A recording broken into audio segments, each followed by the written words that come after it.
Welcome to African Folktales by GiftBliss. Don't forget to subscribe, comment, and share to keep the stories alive.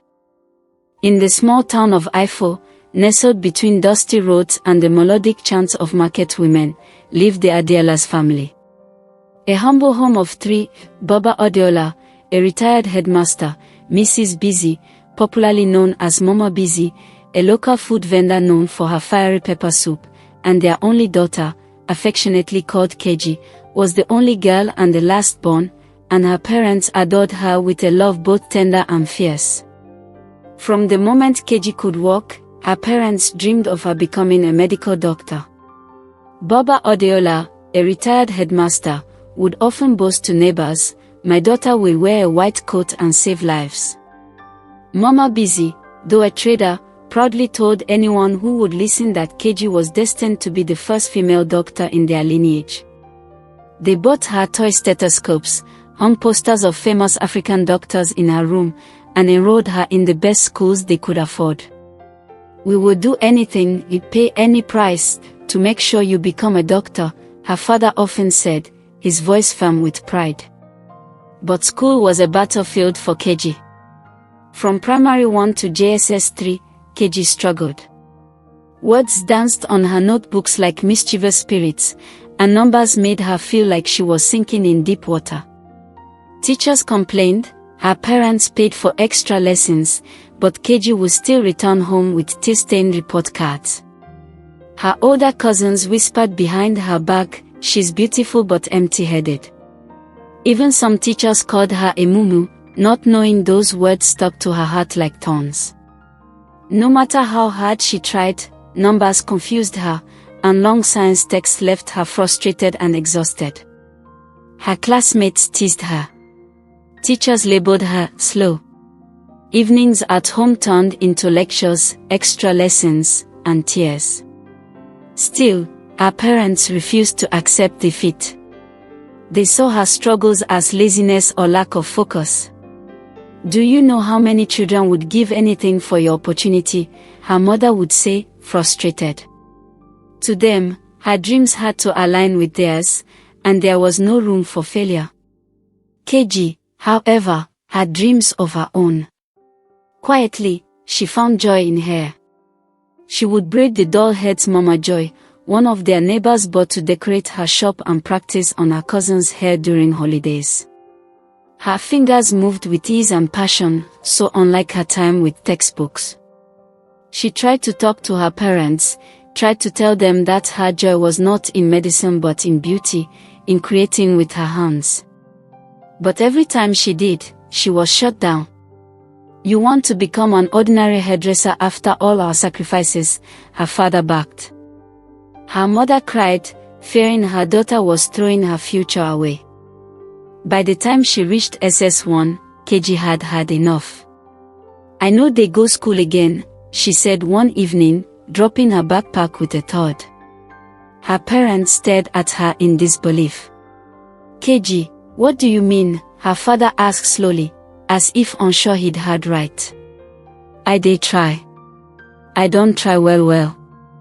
But this school thing no be my calling," she said, her voice trembling but firm. It took months of silent rebellion, refusing to attend extra classes, skipping school, locking herself in her room, for them to take her seriously. When she finally declared, "I don't want to be a doctor.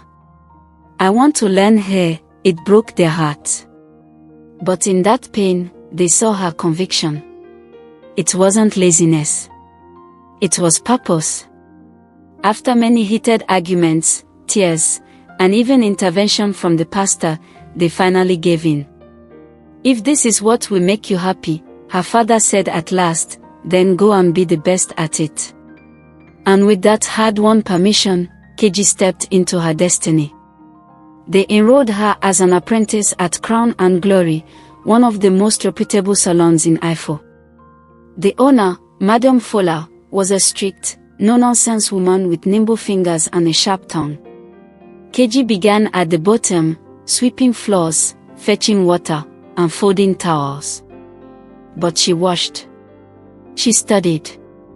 and was constantly practicing what she saw, and within a year, she was braiding better than some senior stylists. Her talent grew like wildfire. At 15, she had perfected complex hairstyles, feed-in braids, butterfly locks, Fulani cornrows, Ghana weaving. Clients began to request her specifically. Her signature style, the goddess twist, became the talk of town. Still, she was too young to start her own business. After 5 long years of dedication, skill building, and excellence at Crown and Glory Salon, Keji had blossomed into a hair genius. Clients came from all over town just to sit in her chair, whispering that her hands were anointed. But despite the unspoken rule that apprentices were released after 2 years of service, Madam Fola refused to let Keji go. Each time Keji gently brought up the idea of her freedom, her boss would wave it off with a dismissive chuckle. "You're still a small girl," she would say. "You want to open shop? At your age? You never ready?" Truth be told, Madam Fola was not blind to Keji's gift. She knew that the salon's booming popularity and increased revenue had everything to do with the teenage stylist with magic in her fingers. Customers often walked in asking specifically for that young girl, and many were even willing to wait hours for a chance to be styled by Keji. Eventually, in a desperate move to keep her close, Madam Fola began paying her a small monthly salary, something unusual for apprentices still under training. "You go still they learn, but take this small something," she'd say, trying to blur the line between apprentice and staff. But deep within, Keji wanted more. Though grateful for all she had learned, she longed for independence. She dreamed of her own shop, her own brand, her own legacy. The money, the praise, and the loyal clients were no longer enough. She wanted freedom. She was tired of being referred to as Madam Fola's girl. The salon, once a place of excitement and learning, had begun to feel like a cage.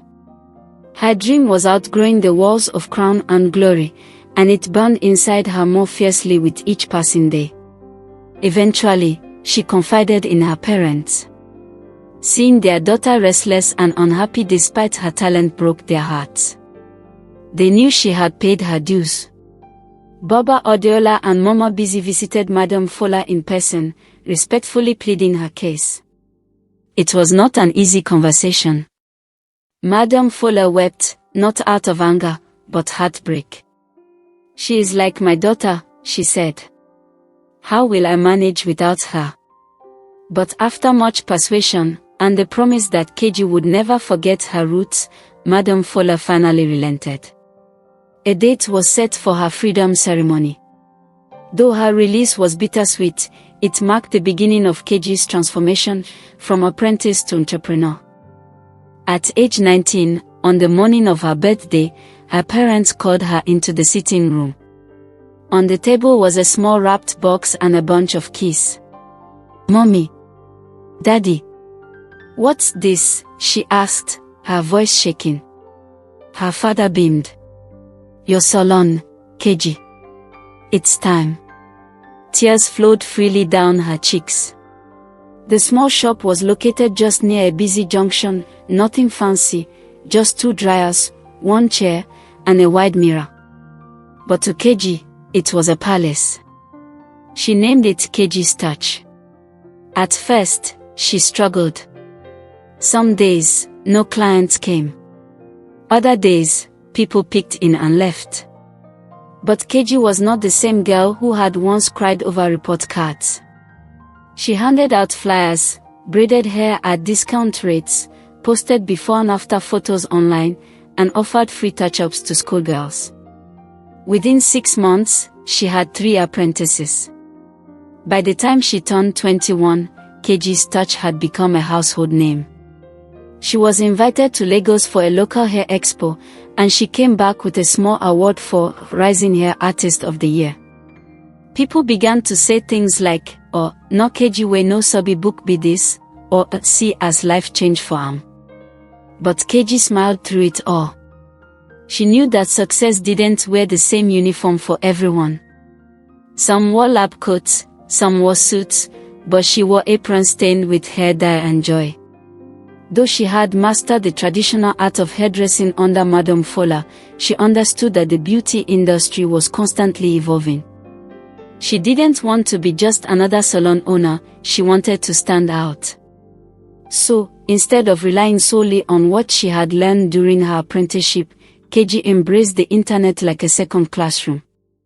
She began watching YouTube tutorials late into the night, studying international trends on Instagram, and following top beauty influencers from around the world.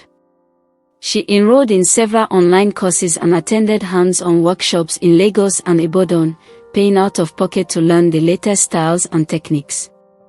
From feeding braids to frontal installations, balayage coloring to Ghana weaving fusion styles, Keji soaked up knowledge like a sponge. But she didn't stop at hair. She expanded her skills into makeup artistry, girly tying, and bridal styling. She trained under some of the best in the industry, perfecting her craft until she could transform any bride into royalty. Her hands became known for precision, her creativity unmatched.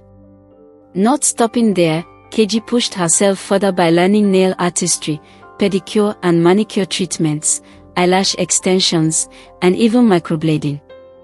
She understood that beauty wasn't limited to the hairline, it was an entire experience. Clients now came not just for braids, but for a full glam package. With every new skill, her confidence soared, and so did her clientele. She upgraded her salon gradually, sectioning it into specialized zones, a makeup corner, a nail bar, a lash and brow lounge, and a foot spa. Her services became complete and luxurious. Keji's versatility set her apart. She became known as a one-stop glam queen, offering high-end services that blended local artistry with international standards. Her salon attracted not only regular clients, but also celebrities, brides, and dignitaries who wanted the full Keji experience. Her brand became synonymous with excellence and innovation. From a girl once written off as slow, Keji had reinvented herself into a multi-talented beauty mogul whose name inspired awe, admiration, and ambition in the heart of man. Keji, now a renowned African beauty mogul, pulled up in front of Madame Fola's modest salon in a sleek Bentley, turning heads in the neighborhood. The moment she stepped out, gracefully dressed and glowing with success, Madame Fola rushed out with tears in her eyes, shouting with pride, "That's my girl. She trained under me, oh. She was my apprentice." Clients and neighbors gathered in awe as Keji hugged her former boss warmly, then handed her a well-sealed envelope containing a check of 2 million naira, saying, "Thank you for believing in me, Ma. This is just the beginning."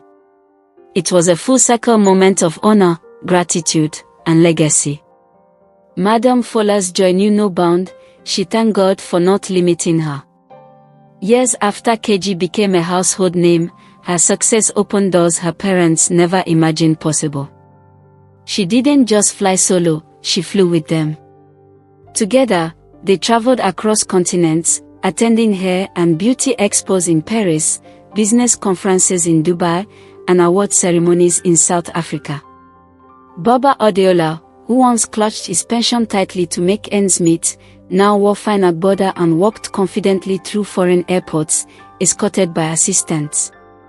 Mama Busy, once content selling pepper soup at the roadside, now sipped cocktails in five-star hotels, her daughter beside her, radiant and proud. At every stop, her parents couldn't help but marvel at the journey. They would often sit quietly in luxury lounges or hotel balconies, watching the city lights, and whisper, "Not this same Keji way them say no sabi book be this." They were overwhelmed, not by the wealth, but by the grace. The same hands they had once tried to redirect had brought them to places they had only seen in magazines. With every plane ride, every passport stamp, and every ovation their daughter received, they saw how dreams, even unconventional ones, could soar higher than they ever imagined.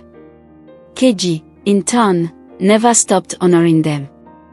She introduced them everywhere as the pillars of her success. They didn't understand at first, she would say during interviews, but they loved me enough to let me try. She bought them a house in Lekki, with a garden her mother always wanted and a library for her father filled with books on entrepreneurship and biographies of great Africans. During family dinners, her father would raise his glass and say, "We thank God we didn't kill this girl's dream. See what that dream has become." Their gratitude was boundless. In churches and gatherings, they gave testimonies not just of Keji's wealth, but of her resilience, and of their transformation as parents. They became living proof that success doesn't always follow the traditional path. "Had we forced her to be what we wanted," Mama Ronk often said tearfully, "we would have buried a star with our own hands." Now, wherever they went, they didn't just speak of Keji's story, they celebrated it as a divine lesson in trusting the gifts God placed in every child. Moral lessons. 1. Everyone's path to success is unique. Keji's story reminds us that success doesn't always follow the traditional route.